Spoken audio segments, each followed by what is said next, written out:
நடிகர் திலகம் சிவாஜி கணேசன் அவர்களுக்கு 125வது படம்.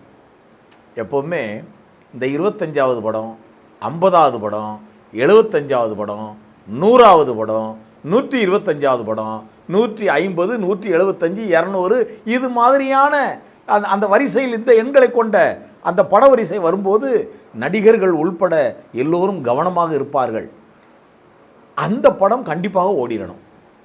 இப்போ ஏற்கனவே நடிகர் திலகத்திற்கு 100வது படம் நவராத்திரி, ஏபி நாகராஜன் இணைப்பினில்.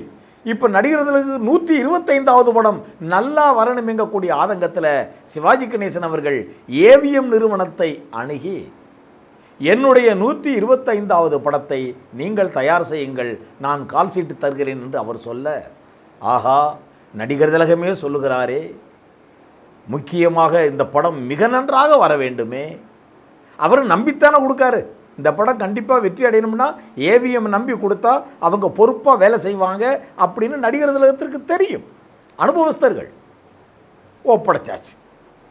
இப்போ ஏவிஎம் ஐயப்பன் செட்டியார் அவர்கள் வழக்கம் போல் தன்னுடைய புதல்வர்களை அழைக்கிறார். AVM Murugan, AVM Kumaran, AVM Saravanan மூவரையும் அழைக்கிறார்.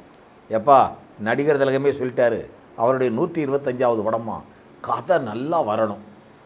உடனே இவங்களுக்கு தெரிஞ்சாலே யார், அவங்க குடும்ப நண்பர் மாதிரி.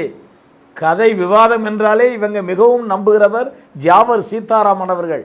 அவர் இவங்க லாகாவில் இன்னும் வேறு யார் யார் அறிவாளிகள் இருக்காங்க, அந்த கூட்டத்தை பூரா கூட்டிட்டாங்க.